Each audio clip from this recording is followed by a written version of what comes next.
बंधुओं, एक मेरी बात बहुत ध्यान से सुनो। ठाकुर जी का जब अनुग्रह होता है तो सबसे पहले ठाकुर जी स्वप्न में दिखेंगे। भगवत दर्शन ऐसे नहीं होगा स्पष्ट ठाकुर जी प्रकट हो गए, दिख गए, चल रहे फिर रहे हैं, दिख रहे हैं हमको, ऐसा नहीं। ठाकुर जी सबसे पहले स्वप्न में दर्शन देंगे, और स्वप्न में भी प्रत्यक्ष नहीं दिखेंगे। ठाकुर जी की कोई ना कोई अंग का दर्शन होगा, ठाकुर जी की कोई ना कोई वस्तु का दर्शन, वंशी दिख जाएगी, मोर मुकुट दिखेगा, ठाकुर जी की पीली पीतांबरी दिखेगी। रात्रि में सोते सोते ऐसा लगेगा मानो चंदन की सुगंधी आ रही हो, केसर की सुगंधी आ रही हो। ऐसे ऐसे अनुभव ठाकुर जी कराते हैं। स्वप्न दर्शन सबसे पहला। हमारी एक बात मान लीजिएगा, स्वप्न में कभी ठाकुर जी दिख जाएं, कभी किसी को बताइएगा मत।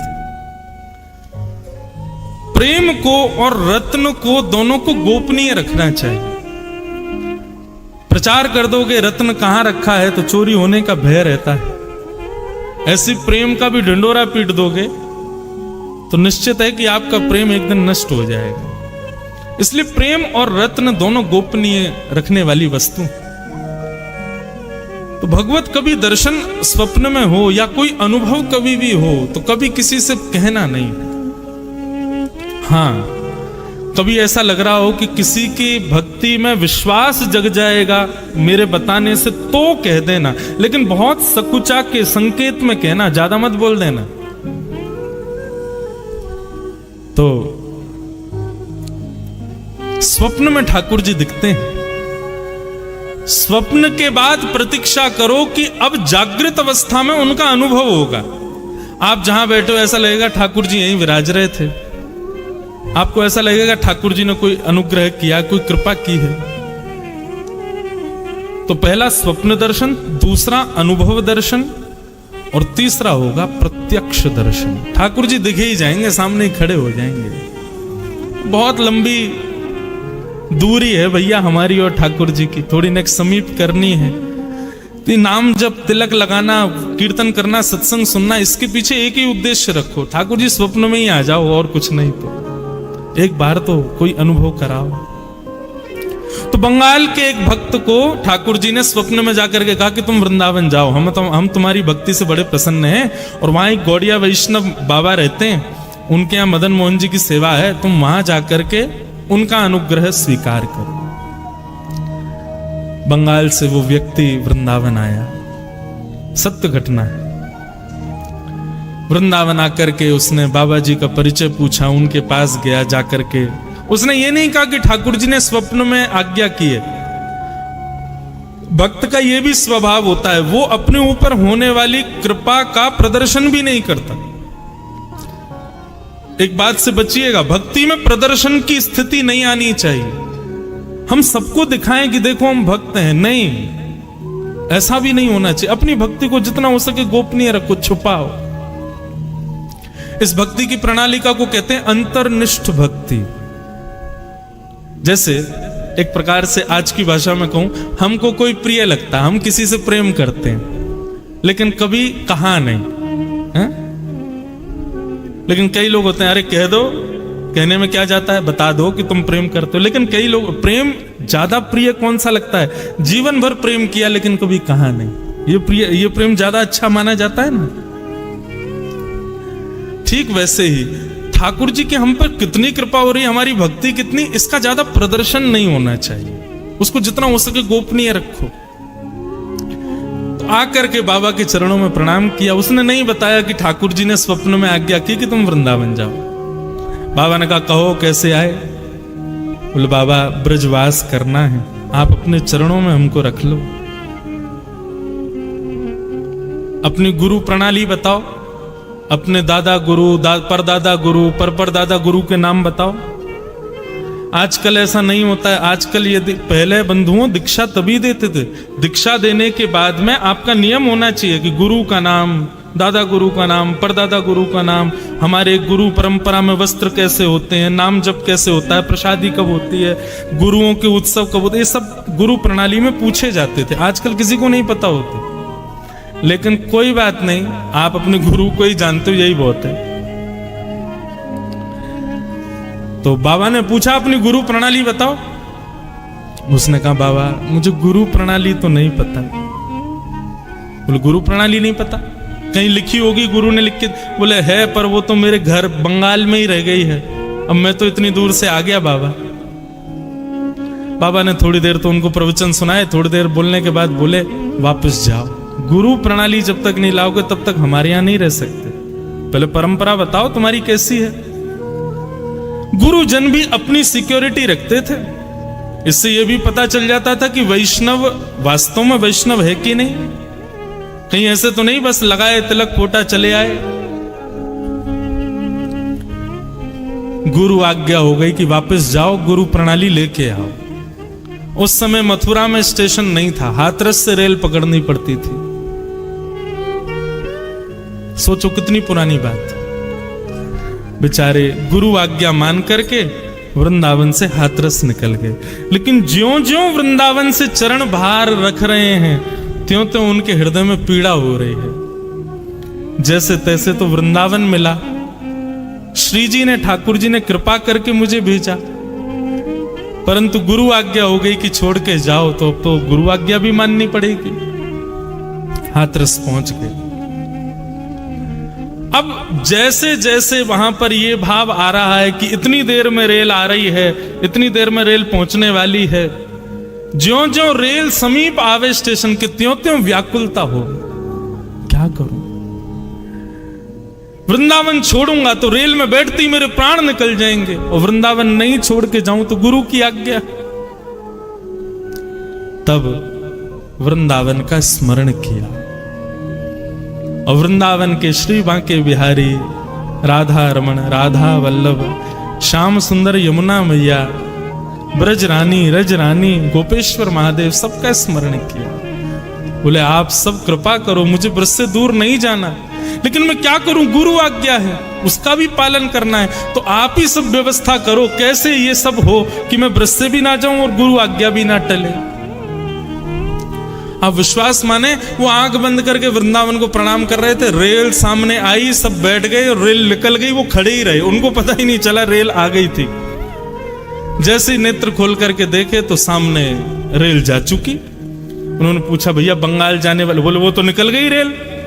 बोले अरे ये तो अपराध हो गया, मैं रेल में बैठा नहीं, गुरु आज्ञा मानी नहीं, क्या करूं क्या करूं। परंतु बंधुओं, यहां जैसे उसने वृंदावन का स्मरण किया, बाबा जिनके यहां वो गया था, वो जैसे ही लेटे थे तो स्वप्न में श्री जी प्रकट हो गए, और श्री जी प्रकट होकर के बोली उस बालक को हमने भेजा था वृंदावन। वृंदावन कोई अपनी इच्छा से नहीं आता, वृंदावन तुम्हारी इच्छा से नहीं आता, मेरी इच्छा से व्यक्ति वृंदावन आता है, और तुमने उसको वापस क्यों भेज दिया? बाबा बोले श्री जी मैंने तो गुरु प्रणाली मांगी थी। उसने कहा घर है, तो मैंने कहा जाओ ले आओ। बोले अपने राधा, अपने मदन मोहन जी के सिंहासन के नीचे देखो, पर्ची में हमने उसकी गुरु प्रणाली लिख करके रख दी है, उसकी गुरु प्रणाली वहीं रखी है, जाकर के तुम उसका दर्शन कर लो, और वो कल जब आए तो उसको स्वीकार कर लो। अब वो बालक सोचे मैं क्या करूं, रेल तो निकल गई, 4 दिन तक रेल आनी नहीं है। सहमा सहमा वृंदावन आया, डर रहा था कहीं गुरुजी ने मुझको देखा तो कहीं नाराज ना हो जाए, और यहां गुरुजी उसको ढूंढ रहे थे कि बेचारा कहां चला गया, उसको ढूंढो, कहीं ज्यादा दूर ना निकल गया हो।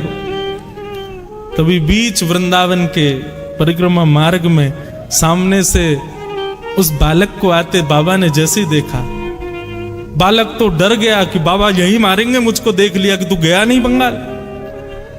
लेकिन बाबा तो दौड़ करके आए और हृदय से लगा लिया, नेत्र सजल हो गए। बोले मुझे तुम्हारी गुरु प्रणाली मिल गई। बोले कैसे? बोले कैसे क्या बताऊं, श्री जी लिख करके देके गई अपने हाथ से तुम्हारी गुरु प्रणाली, ताकि तुम्हारा ब्रज ना छूटे, तुम्हारा वृंदावन ना छूटे। ऐसे कृपालु हमारे बंधुओं, मैं आजकल अपनी कथा में कहने लगा हूं, हमारे वृंदावन के 5 पंचायतन हैं।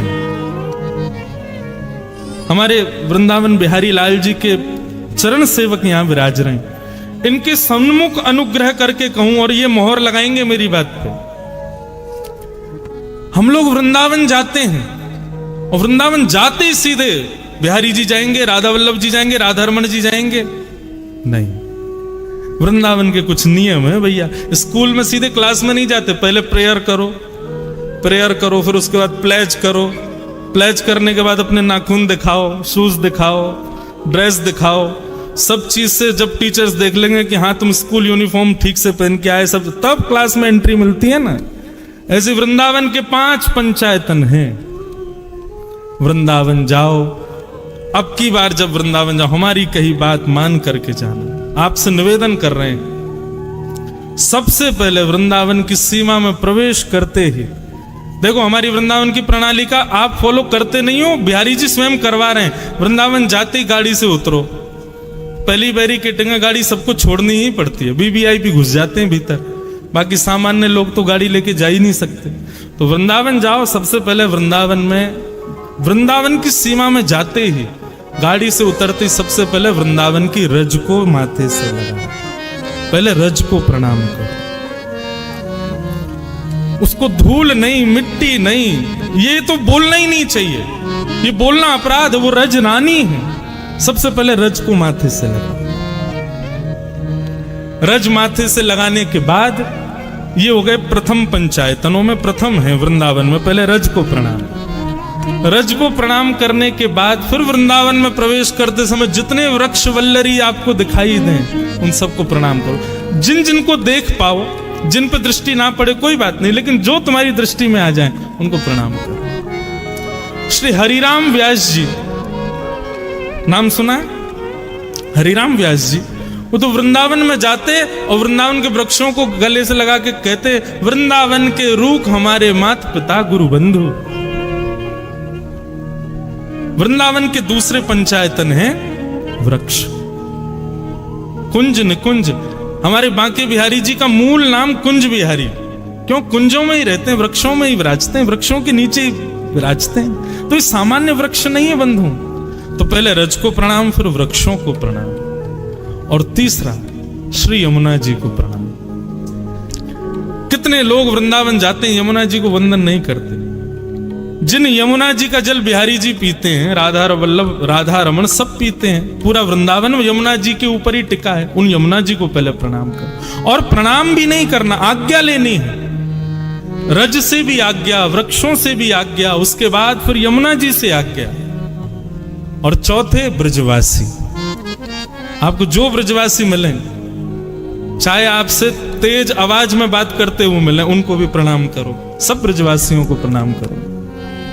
हमारे ब्रजवासी ज्यादा गले मिले, ज्यादा प्रेम से बात करें तो समझना कि भैया अभी हमारी भक्ति में कमी है। लेकिन ब्रजवासियों के दारी के कहां ते आया है, कछु दे के जा, सेवा एवा करके जा, तो समझो हाँ श्री जी प्रसन्न है, ये हम पे गुस्सा कर। वृंदावन ये कोई मनगढ़ंत बात नहीं है। वृंदावन शतक में स्वयं लिखते हैं आचार्य गण, सम्मानम कलयाति घोर गरलम। वृंदावन में सम्मान विष के समान है। वृंदावन में क्या हो, बोले नीचपमानम सुधा। कोई आपका अपमान कर दे तो समझो हाँ बड़ी कृपा, जय हो, ये है बड़ी। एक बाबा रहते वृंदावन में, हमारे घर आते मधुकरी पावे। तो मधुकरी पावे आते तो एक दिन पतो ना कहा भय हो, अच्छा ब्रज भाषा निकल रही है, आपको समझ आ रही है ना। तो एक बार हमारे घर आए, आके बैठे, माता जी बोली बाबा रोटी प्रसाद, बोले ना चाहिए।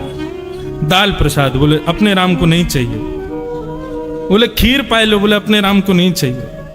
बाबा दूध पी लो, बोले अपने राम को नहीं चाहिए। थोड़ा तेज बोल जाए, नेक हम पे चिल्ला जाए, नेक हमको नेक डांट दे, तब समझ में आएगी श्री जी की हम पे कृपा भई, हम पे अनुग्रह भई। तो वृंदावन में पहले रज से आज्ञा, फिर यमुना जी से, फिर वृक्षों से आज्ञा, फिर यमुना जी से आज्ञा, चौथे ब्रजवासियों को प्रणाम। ब्रजवासी बहुत प्रिय बंधु। जगन्नाथ जी का कभी आपको यदि चरित्र पढ़ने को मिले, जगन्नाथ जी की कोई कथा, मैंने एक जगह पढ़ा, मेरे नेत्र इतने सजल हो गए कि जब प्राचीन भारत में जब इतने साधन नहीं होते थे, तो लोग बाग जब चारधाम यात्रा करते थे, कोई ब्रजवासी यदि जगन्नाथपुरी जाता था, महीनों लगते थे पहुंचने में। तो श्री जगन्नाथ जी अपने स्थान पर खड़े खड़े आज कुछ ज्यादा ही प्रसन्न दिखाई दे रहे हैं। तो पुजारी गण पूछते, जय जय, आज बड़े प्रसन्न हो। तो ठाकुर जी स्वप्न में आज्ञा करते, बोले सुनो कल ना 4 लोग वृंदावन से आ रहे हैं, एक नंदगाम से आ रहा है, एक गोवर्धन से आ रहा है, उनके लिए उचित व्यवस्था करो भैया, उनके लिए बढ़िया सुनो सामग्री की तैयारी कर लेना, मेरे ब्रजवासी आ रहे हैं। और सुनो बाकी सबको तो दूर से दर्शन करा देना, पर ब्रजवासी आए ना उनको गर्भगृह में लाके मेरे हृदय से लगा देना, मुझे बड़े प्रिय हैं। तो भैया ब्रजवासियों को देख करके यदि आपको ऐसा लगे कैसे बोल रहे हैं, कैसे चल रहे हैं, अरे देखो क्या कर रहे हैं, नहीं, ठाकुर जी के प्रिय हैं, जैसे हैं उनको प्रिय हैं। तो चौथी आज्ञा ब्रजवासियों से, और 5वीं आज्ञा हमारे वृंदावन में विराजमान देवादिदेव महादेव श्री गोपेश्वर महादेव, उनसे आज्ञा।